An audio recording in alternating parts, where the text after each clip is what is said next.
Hey everybody! So we're looking at another example of atrocities committed during World War I. This time we're looking specifically at the Armenian Genocide. So, quick poll, just by yourself. Have you ever heard of the Armenian Genocide? Do you know what this is? Have you ever studied it or heard about it in a class or read about it in a book? I usually open my face-to-face classes with that poll question, and most students have at least heard of it, but that's about it. And it's often considered the forgotten genocide of the 20th century. We think about the Holocaust, maybe we think about Rwanda or Cambodia, but we don't often think about what happened to the Armenians during World War I. So we're going to talk about that some this time. I'll just give some brief context on the Ottoman Empire, and then we'll move on to America's response to this atrocity. I have some readings related to that on the Armenian Genocide and the American response, some discussion questions you can consider looking at, the issue of denial, and the fact that the Turkish government to this day denies that a genocide took place within their borders. Who, after all, speaks today of the annihilation of the Armenians? That phrase, that quote, comes from Adolf Hitler, who in 1939, just as the Germans were beginning to wage war against Poland and the rest of Europe, he's making that statement because he knows that people 20-some years later didn't really think about or care about what happened to the Armenians. And I think he knows that the same thing that happened to the Armenians he can do to the Jews and other groups he doesn't agree with, and there won't be any repercussions. The long history of the Ottoman Empire is fascinating. I'm not an expert on that, the pre-modern era, but it's important to know that the Ottoman Empire was in a state of decline throughout the 1700s, 1800s, and especially leading up to World War I. What this map shows are different territories that the Ottoman Empire lost. So this is the Ottoman Empire around the time of World War I. And so it used to have all this territory in North Africa, in the Middle East, Egypt, Israel, Palestine, forgive me, what we would consider today to be Israel, Iraq, all these regions here. It used to be part of the Ottoman Empire, but by the time you get to 1914, this is it right here. The Ottoman Empire is often considered the sick man of Europe because it was in a constant state of decline. Now, there was a group who, let me back up. So one of the ways that we can measure the Ottoman Empire's decline is in the lack of modernization and industrialization. So this is just one example. If you look at this map of the railways within the Ottoman Empire, there's one major railway that comes through Constantinople and down through the Ottoman Empire, and that's it. There are a few little splinters that come off here in different parts, but for the most part there's one railway. And if you compare this to a railway map of France around the same time period, you can see that there's a huge number of railways all throughout France. There are lines everywhere. But the Ottoman Empire just has one, really. And that's just one example of how the Ottoman Empire did not modernize and industrialize like other countries. Now, there's a group of people, they're called the Young Turks, and in 1908 they are able to gain power within the Ottoman Empire. And up here, part of their slogan when they took power was liberty, equality, fraternity. The same phrase that the French used during the French Revolution. Now, there's different factions of Young Turks. There's one particular faction that is very extremist, ultra-nationalistic. All the factions of the Young Turks want to modernize, and they do begin to modernize in the Ottoman Empire. But this ultra-nationalistic faction wants to go even further. and it wants to expel all non-Muslims out of the Ottoman Empire.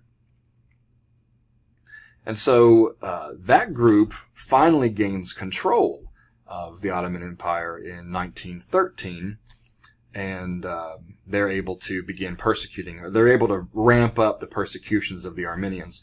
So this map, this is the Ottoman Empire, Turkey right here, and these regions were places where the Armenians were mostly populated.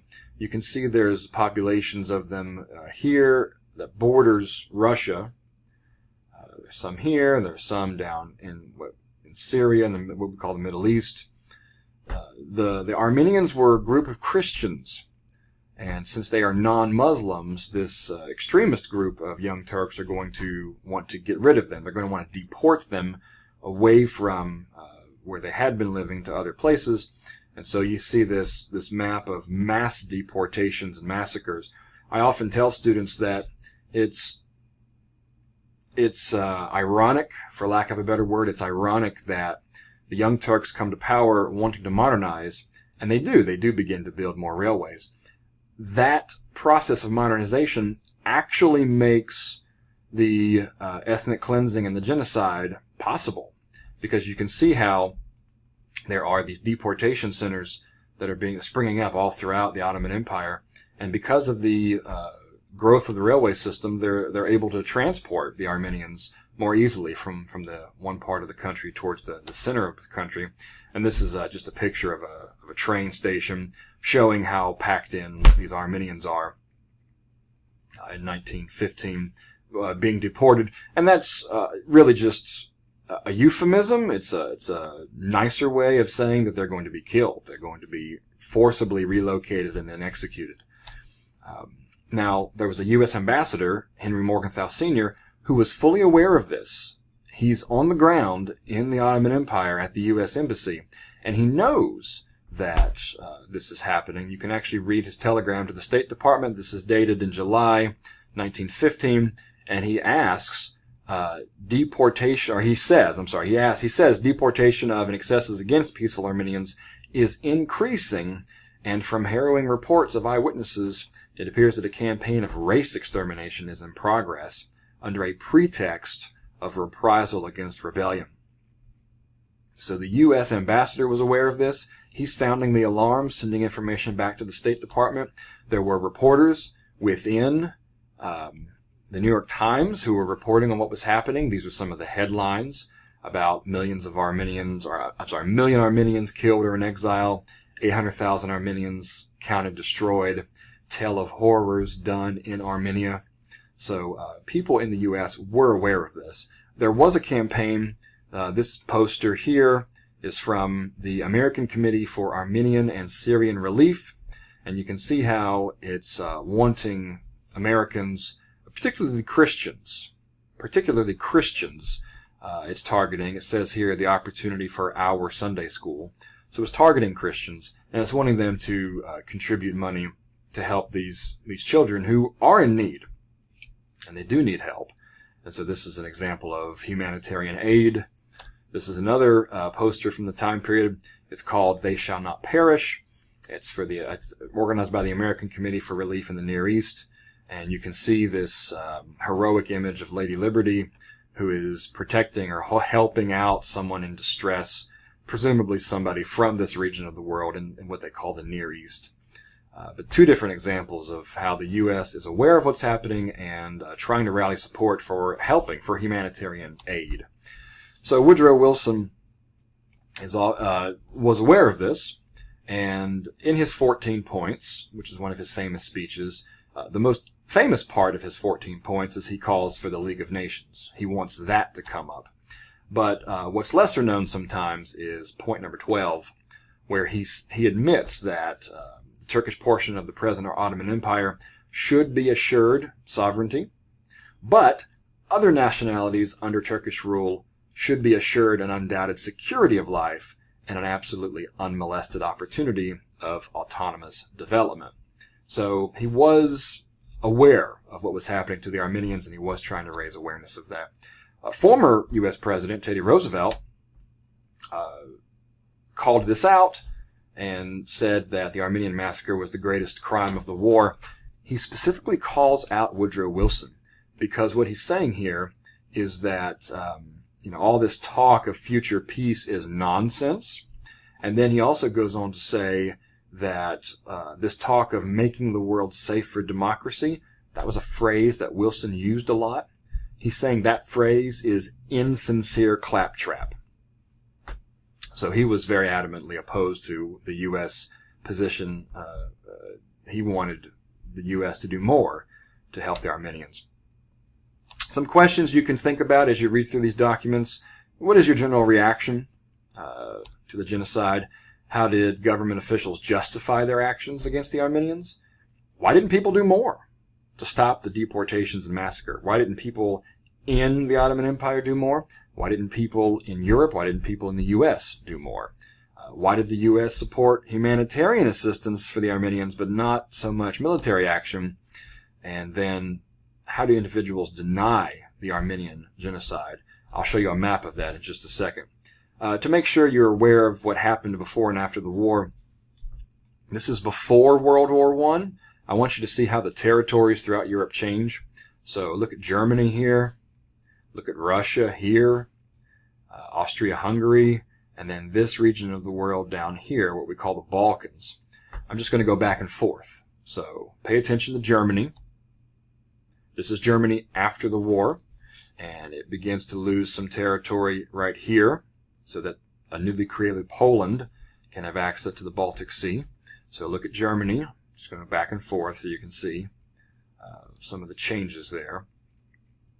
Also look at the Soviet Union. Well, it was called Russia at the time, but there's a lot of land here that was part of Russia, and it all becomes its own territories: Finland, Estonia, Latvia, Lithuania, Poland. Austria-Hungary, before the war, is split up into, after the war, split up into Czechoslovakia, a separate country for Austria, a separate one for Hungary. Very importantly is the creation of Yugoslavia. We will come back to Yugoslavia at the end of the semester when we talk about crimes against humanity in the former Yugoslavia. But this country was created after World War I. And then you can also see the Ottoman Empire goes from being the Ottoman Empire to being Turkey. Another map, this one showing the creation of new nations throughout Eastern Europe and into the Balkans.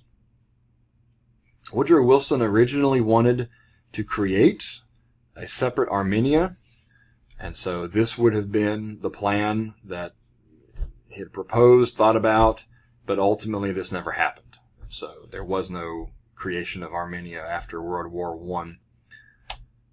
This is a map of countries' attitudes towards the Armenian genocide, and specifically whether or not they accept it as genocide. So the dark green countries accept that it was genocide. They call it genocide. The light green countries have groups within the country that will call it genocide, but the official government position does not recognize it as genocide, and that includes the United States. The United States will not admit or publicly declare that the Turks committed genocide against the Armenians.